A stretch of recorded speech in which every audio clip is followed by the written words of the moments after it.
Assalamualaikum warahmatullahi wabarakatuh. Halo rekan Kronika, bertemu lagi dengan saya dalam Kronikata Podcast. Dan pada edisi kali ini seperti biasa, saya tidak sendiri. Saya sudah bersama dengan seorang perempuan hebat. Kalau di Banda Aceh pasti kenal dengan perempuan yang satu ini, wanita yang satu ini gitu ya, kakak yang satu ini. Dia adalah seorang pegiat literasi, terus juga pernah menjadi jurnalis untuk media nasional. Terus juga sekarang sedang mengelola salah satu perpustakaan yang sangat difavoritkan oleh masyarakat Kota Banda Aceh. Bahkan dari luar Banda Aceh pun datang kemari buat mengunjungi perpustakaan yang ada di pinggir pantai Lampu U ini. Langsung saja kita sambut ya. Ada Kak Raihan Lubis. Halo Kak Raihan, apa kabar? Alhamdulillah baik. Sehat? Alhamdulillah. Jauh ya dari Lampu kemarin ya? Iya, badai tadi Kak di sana? Iya, badai melintasi satu samudra. Waduh. Ya, antar kabupaten. Iya, terima kasih Kak untuk waktunya, untuk kesempatannya juga ya untuk hari ini.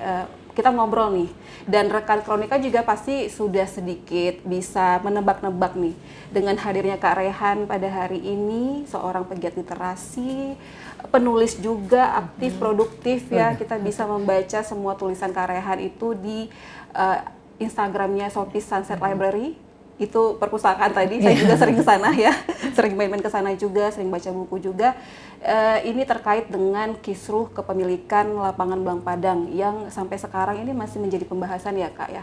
Kak Raihan, dan kemarin juga Kak Raihan sempat menulis itu beberapa minggu yang lalu, 2 minggu yang lalu kalau tidak salah. Itu juga cukup menarik perhatian juga, kembali mengingatkan kita bahwa wah masih dalam pembahasan nih kisruh kepemilikan Belang Padang ini antara Masjid Raya atau pemerintah Aceh dan juga dari TNI AD ya Kak ya. Iya. Nah, mungkin kita mulai dari kenapa sih Kak kisruh kepemilikan tanah Belang Padang ini merupakan ruang publik yang sangat digemari, bersejarah juga di Banda Aceh, ini menjadi penting dan menjadi pembahasan penting di tengah masyarakat Aceh. Iya, makasih ya Kak untuk pertanyaannya juga. Ya, jadi memang setelah polemik 4 pulau selesai, terbitlah polemik baru ya, Belang Padang itu antara pemerintah Aceh dan juga Kodam Iskandar Muda ya, soal status pengelolaan, status kepemilikan gitu. Jadi memang kenapa kemudian menjadi riuh gitu ya, baik di berbagai platform sosial media dan juga di media-media mainstream, karena memang Belang Padang ini punya keterikatan emosional yang cukup luar biasa sama Aceh ya. Belang Padang itu kalau kita bisa sebut juga menjadi ruangnya memori kolektif orang Aceh. Karena apa? Karena memang di sana itu banyak sekali peristiwa-peristiwa besar yang dilaksanakan ya. Sejarahnya itu mulai dari kerajaan Aceh gitu, sampai kemudian masuk masa kolonial. Setelah itu di masa kemerdekaan, setelah masa kemerdekaan kemudian kita mengalami dinamika pasang surut pasca kemerdekaan. Itu Belang Padang juga punya peranan yang sangat penting dan strategis sebagai sebuah alun-alun kota ya.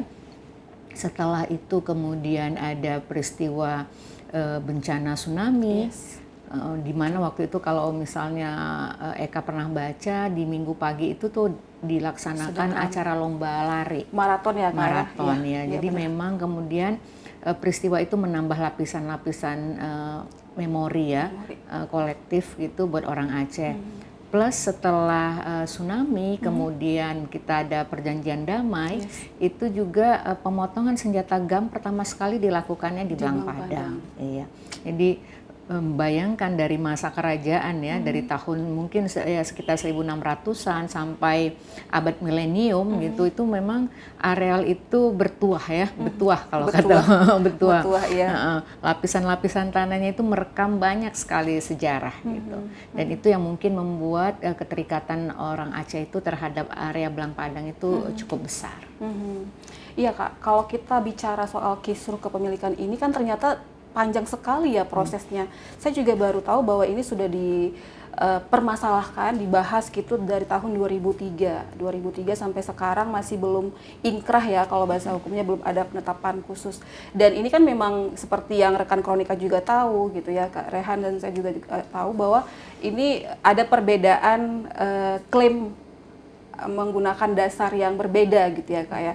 Kalau tadi dari pemerintah Aceh menggunakan klaimnya itu berdasarkan dari suatu ketentuan di masa Kesultanan Aceh, masa Sultan Iskandar Muda Kak kalau tidak salah ya.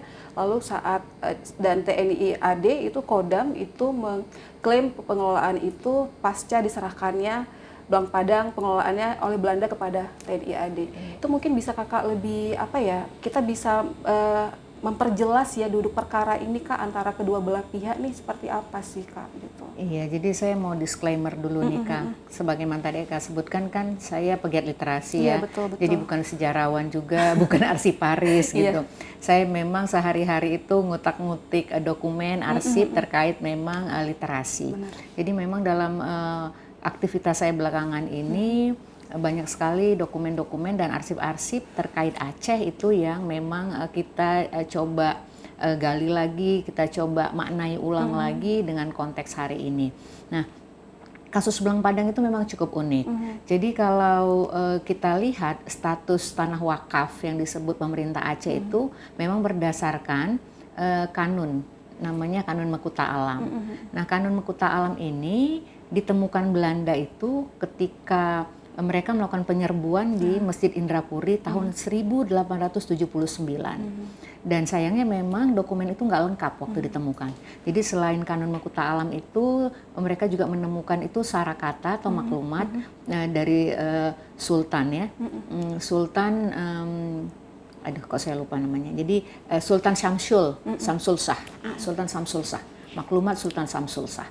Nah, kemudian dokumen itu dipakai oleh seorang dia namanya Karel Frederik Hendrik van Langen. Ya. Dia ini pernah menjabat sebagai asisten residen Aceh Besar, kemudian juga pernah menjabat sebagai gubernur sementara ya waktu masa peralihan di Aceh antar gubernur di masa kolonial, dan dia salah satu Belanda yang punya banyak buku tentang Aceh dalam masa penugasannya. Jadi dia memang hobi menulis sepertinya ya.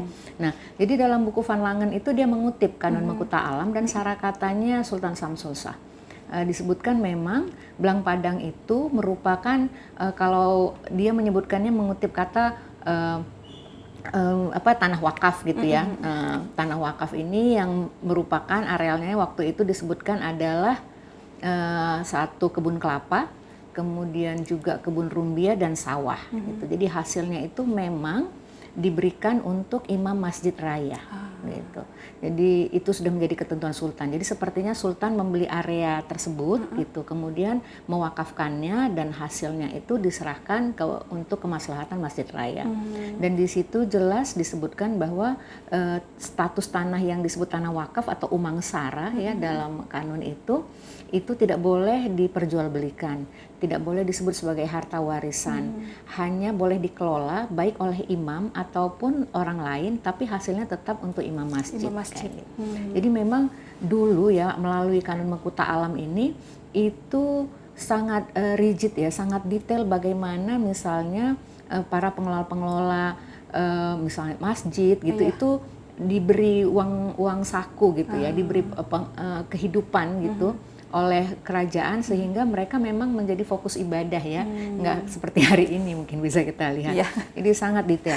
Dan uniknya Kanun Mekuta Alam itu di tiap sultan yang berganti itu memang kemudian direvisi, ditambah dengan aturan-aturan baru kayak gitu. Kalau kita lihat perjalanan Kanun Mekuta Alam ini pada akhirnya.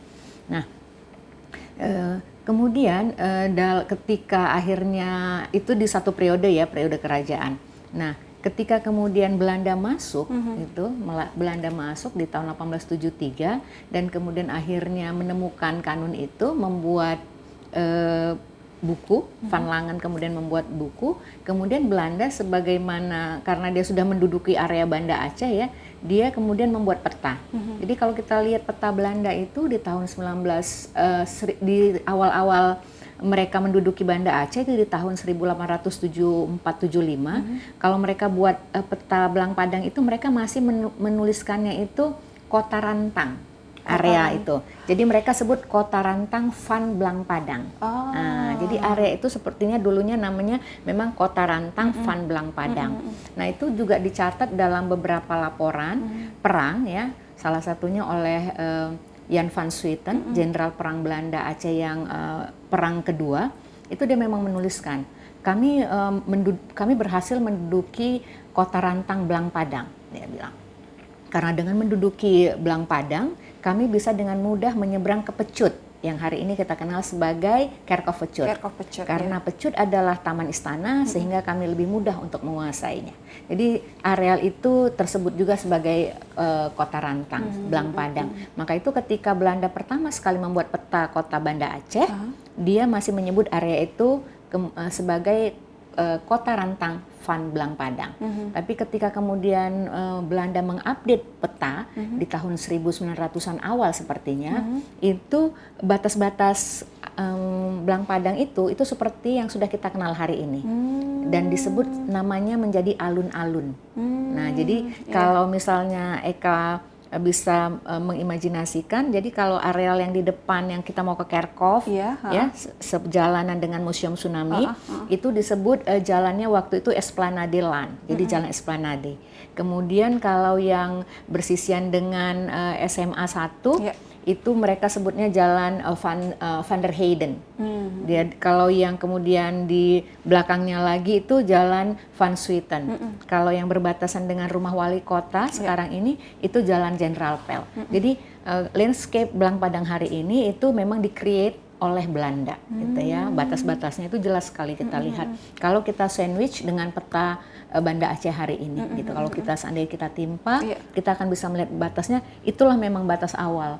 Yang jalan-jalan itu ya Kak ya. Jadi landscape Belang Padang tercipta seperti itu tuh setelah Belanda masuk. Jadi kemudian tidak ada lagi Kota Rantang itu, yang ada kemudian hanya bagian alun-alun gitu. Tapi kita juga masih bisa jelas melihat ya, itu berbatasan sama Pungi gitu ya, Merduati, Masjid Raya. Nggak aneh memang kemudian ketika di Kanun Mekuta Alam itu memang disebutkan selain Belang Padang, maka uang untuk penghasilan imam masjid itu juga berasal dari Pungi. Karena kalau kita lihat peta lama itu memang bersisian ya, beririsan kayak gitu. Jadi itulah beberapa dokumen sebenarnya yang menjadi rujukan ya pemerintah Aceh yang mungkin beberapa waktu lalu mereka ke Belanda. Padahal sebetulnya kita di sini punya banyak sekali dokumen, tapi mungkin tidak terlalu aware ya untuk melihat dokumen, sehingga jauh sekali perjalanannya ke Belanda ya melihat dokumen. Kalau di Banda Aceh ada semua. Betul. Itu yang Kak Rehan tulis kemarin ya.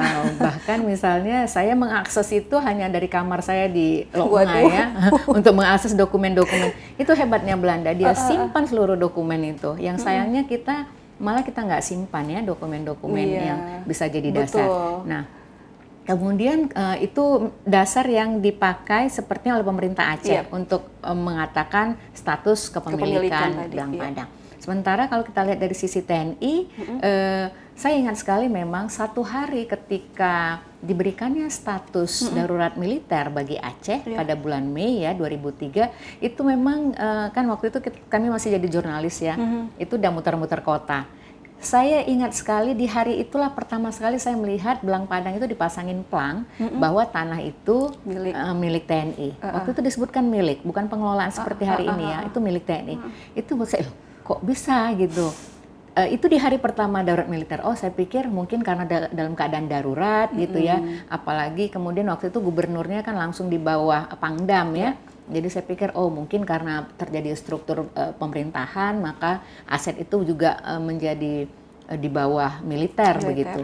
Nah, tapi kemudian akhirnya tsunami dan sekarang kita lihat, dan sepertinya kemungkinan besar kalau saya lihat kasus ini pemerintah Aceh nggak aware ya, kurang aware mungkin ya terhadap status kepemilikan, sehingga kemudian karena memang dari masa kolonialnya kecenderungan areal alun-alun itu dipakai untuk kegiatan militer gitu ya, bahkan di zaman kemerdekaan juga dipakai untuk kegiatan militer gitu.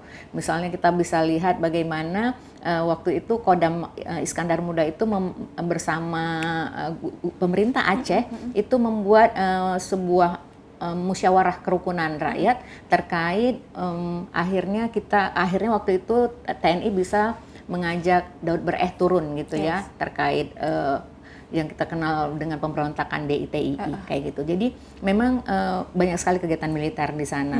Apakah kemudian itu TNI merasa kemudian menjadi memiliki gitu ya, sense of belonging gitu ya, dan kemudian tidak ada yang mengklaim status tanah, dan sebagaimana karena mungkin juga mereka kan harus mengajukan anggaran tuh untuk perawatan atau maintenance, dan itu kan harus ada alas haknya. Mungkin ini saya merasa sih mungkin berdasarkan itu akhirnya sebagai Kemenq sebagai pemilik aset negara mereka mengajukan permohonan. Nah, itu yang mungkin tidak dilakukan pemerintah Aceh.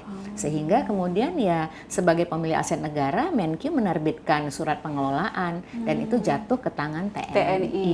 Itu yang tahun itu 2021 bahkan.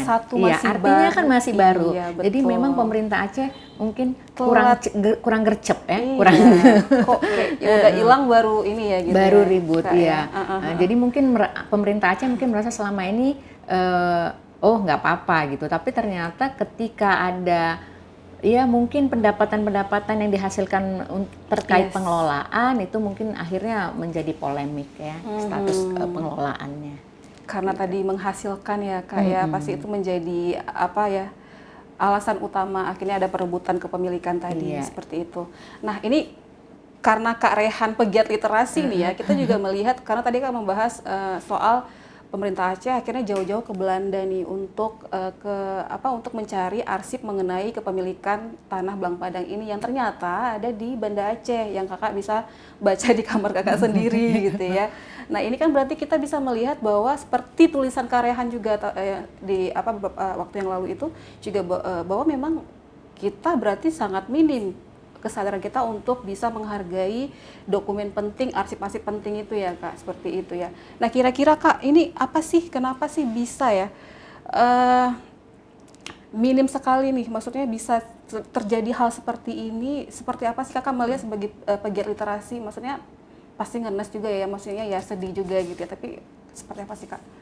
Iya, satu mungkin karena rendahnya literasi ya Kak ya, sehingga tidak memahami betapa pentingnya arsip, dokumen gitu ya sebagai alas hak, apalagi ini menyangkut kepemilikan ya, kepemilikan menyangkut aset begitu.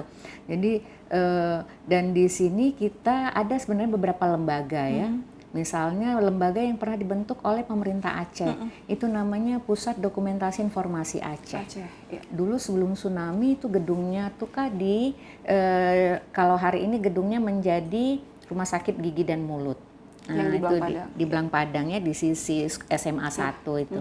Nah, itu ketika hancur gitu ya, dokumen-dokumennya juga hancur pasca tsunami, itu banyak dokumen itu kemudian kembali digandakan dari Belanda itu diserahkan gitu ke Belanda PDI. menyerahkan juga. Iya, Belanda kopi aslinya gitu ya, habis tsunami itu banyak sekali kemudian dokumen-dokumen yang kita tidak ada, Belanda ada, kemudian dengan niat baik ya Belanda kemudian menyerahkan walaupun kopiannya itu ke kita. Artinya kita masih memiliki dokumentasi itu. Sayangnya ketika BRR waktu itu ada sebuah lembaga yang dibentuk oleh pemerintah Indonesia namanya Badan Rehabilitasi Rekonstruksi Aceh Nias, itu membangun gedung itu yang memang didedikasikan untuk PDIA.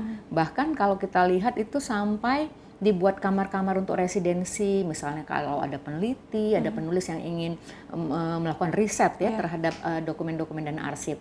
Itu kemudian hari ini kita lihat dialihfungsikan oleh WSK, salah satu sebagai lembaga yang memang mengurusi PDIA ini dialihfungsikan menjadi Rumah Sakit Gigi dan Mulut. Kemudian PDIA dialihkan atau ditempatkan itu di Museum Aceh. Dan sayangnya mungkin kurang proper ya secara ruangan, secara lokasi, karena kita memang tahu di mana menyimpan arsip dokumen itu kan, apalagi arsip-arsip tua ya, yang usianya juga mungkin katakanlah ratusan tahun, itu kan butuh suhu temperatur ya. Iya, betul. Ya kayak jadi dengan situasi itu memang kita agak sedih, apalagi kemudian 3 tahun belakangan ini itu PDA itu vakum. Vakum karena ketiadaan anggaran lagi ya dari pemerintah Aceh, sehingga ketika vakum aksesnya ditutup untuk publik, kita nggak bisa akses gitu. Nah syukurnya Belanda walaupun ada beberapa item yang dia restriction tuh, kita kesal juga tuh ya. Jadi kalau kita ke Leiden gitu ya, ke digital koleksinya Leiden itu yang bagus-bagus mereka kunci itu, ya kan? Yang harusnya itu bisa kita akses di Aceh ya. Iya. Pun begitu kita masih bersyukur juga ya, kita masih bisa mengaksesnya gitu. Dan tapi alangkah lebih baiknya kalau memang di sini misalnya di Banda Aceh kita bisa akses gitu kan, sehingga nggak usah jauh-jauh ke Belanda. Betul. Dan itu kemudian bisa menjadi sebuah gudang ilmu yang sangat bermanfaat. Karena apa ya, dengan contoh kasus Belang Padang ya. Belang Padang ini kan kalau kita merawat belang Padang itu sama artinya kita merawat ingatan kita ya, merawat ingatan kita. Dan bagaimana kita merawat ingatan kita? Salah satunya memang lewat dokumen. Jadi misalnya kalau Eka pernah baca, kerajaan Aceh itu luar biasa hebat gitu ya, armadanya sampai ke Pahang dan Johor gitu. Artinya dia punya angkatan laut yang hebat. Yes. Tapi ada nggak kita lihat hari ini kapal-kapal, fosil kapal atau kerangka kapalnya? Nggak ada ya. Lagi, Kak. Ya. Kemudian misalnya kerajaan Aceh dindingnya berlapis emas dengan segala macam mutiara. Hari ini bisa kita lihat? Enggak. Tidak ya, hanya paling kita lihat gunungan, pintu Iya. kop sebagai sisa-sisa ya bangunan. Apa yang bisa kita lihat tentang megahnya kerajaan Aceh? Lewat dokumen, lewat arsip. Nah kalau itu pun kita nggak bisa jaga, apa yang bisa kita ceritakan ke depan bagi generasi ke depan betapa Aceh itu luar biasanya di masanya. Takutnya, khawatirnya ketika dokumen dan arsipnya ini sudah tidak ada, orang hanya melihat Aceh dengan masa lalunya itu hanya sebuah fiksi ya, sebuah dongeng gitu, nggak ada buktinya. Benar Kak, iya betul. Begitu. Karena begitu banyak cerita ya Kak dari Aceh ya, maksudnya juga ya orang luar Aceh juga pasti juga mengakui kehebatan sejarah Aceh, dan kita tidak mempunyai dokumen-dokumen dan arsip-arsip yang tersimpan seperti Kak Rehan katakan tadi. Berarti bisa dikatakan memang pengelolaan arsip dokumen penting, sebagai Kak Rehan pasti juga sudah melihat ya, maksudnya apalagi butuh referensi dan sebagainya kan pasti membutuhkan arsip sebagai sumber primer seperti itu ya. Nah ini pasti kita bisa melihat berarti memang masih pengelolaan arsip di Aceh ini masih sangat tidak optimal ya Kak ya, maksudnya khususnya dari pemerintah kesulitan Aceh, untuk mendapatkan sumber-sumber primer dari arsip tadi ya Kak. Iya. Jadi memang walaupun bukan tanggung jawab pemerintah Aceh seutuhnya ya, tapi pemerintah Aceh punya sebagai pemerintah gitu ya, dia kan punya akses yang jauh lebih besar ke lembaga-lembaga, misalnya ke Belanda kah gitu. Tapi alhamdulillahnya hari ini tuh banyak sekali komunitas-komunitas itu bisa kita lihat ya, yang dan individu-individu yang fokus dan concern dengan manuskrip dan dokumen-dokumen itu. Ya paling tidak kita bisa berharap dengan mereka. Seperti misalnya Museum Pedir gitu ya. Iya. Nah, kalau dari lembaga tadi ya Kak ya, kalau dari masyarakat nih, Kakak kan juga sangat beneran aktif ya untuk bisa menyebarkan kampanye-kampanye untuk kita sadar literasi dan sebagainya. Nah, sejauh ini seperti apa sih Kakak melihat masyarakat kita ini menghargai arsip dan bahkan mungkin ada yang melestarikan arsip juga, seperti apa Kak? Iya, kalau kita lihat dengan situasi hari ini, penghargaan dan apresiasi kita pada arsip itu jauh panggang dari api ya Kak ya, kalau boleh dibilang sama sekali tidak ada. Itu bisa kita lihat kalau misalnya Eka ke Museum Aceh gitu, tidak ada narasi yang dibangun ya. Betul. Jadi orang saya hanya juga melihat. sepakat, Kak. Jadi arsip itu dia kan sebetulnya hidup ya Kak ya. Kalau kita bisa maknai ulang, kalau kita bisa narasikan ulang gitu. Tapi ketika kemudian dia tidak dimaknai ulang, tidak dinarasikan, orang hanya melihat sebagai benda mati gitu. Sama seperti Belang Padang. Belang Padang itu sebetulnya kan hidup dan menghidupi. Iya. Sepanjang memang dia kan banyak sekali menyimpan cerita ya. Nah, cerita itu kan harusnya dirawat, dirajut bersama-sama, dijaga gitu. Sehingga dia bisa menjadi sebuah ingatan dan kemudian orang punya awareness gitu. Jadi bagaimana kita bisa membangun awareness kalau kita nggak aware ya, nggak aware untuk terhadap naskah atau manuskrip atau dokumen itu, nggak kita maknai ulang dia. Sehingga hari ini apa? Oh ya, orang hanya melihat hanya meromantisasi kejayaan masa lalu Aceh gitu. Dimana kita nggak pegang bukti nyatanya, hanya oh katanya gitu. Oh istananya ada di sana, ya mana istananya, nggak ada gitu kan.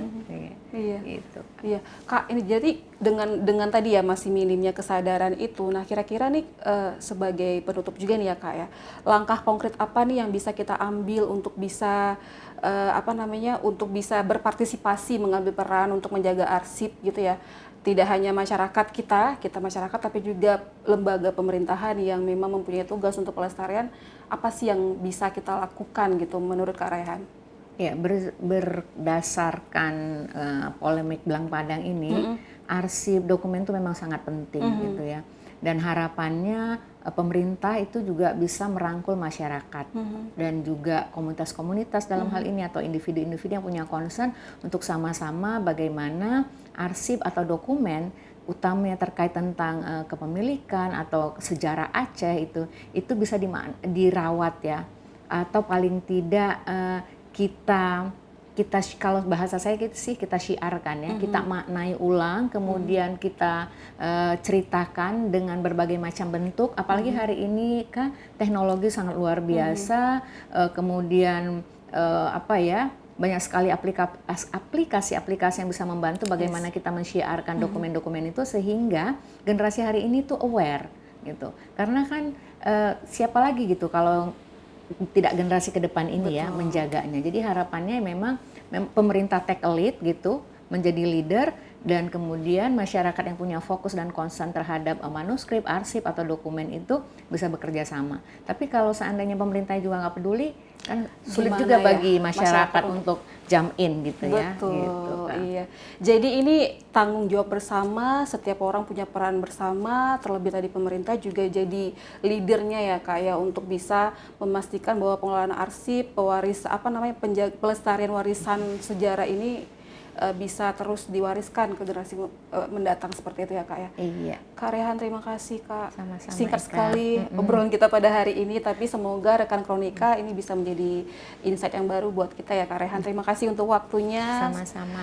Semoga juga ini bisa menjadi masukan juga buat pemerintah kita untuk bisa lebih mengelola arsip dengan baik juga, karena memang arsip itu seperti kata Kak Raihan tadi, ini adalah warisan kolektif ya Kak yang mesti dijaga, jangan sampai hilang.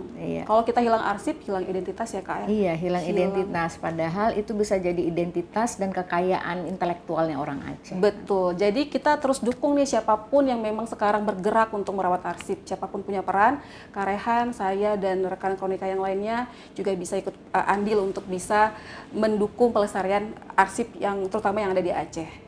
Sekian Kak Raihan, terima kasih. Sama-sama, Eka. Dan itu dia obrolan kita dengan Kak Raihan Lubis. Semoga ini bisa menambah wawasan buat kita juga mengenai bagaimana pentingnya kita melestarikan arsip.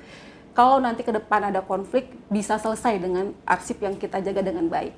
Saya Eka pamit undur diri, sampai jumpa lagi di Kronikata Podcast berikutnya. Wassalamualaikum warahmatullahi wabarakatuh. Waalaikumsalam.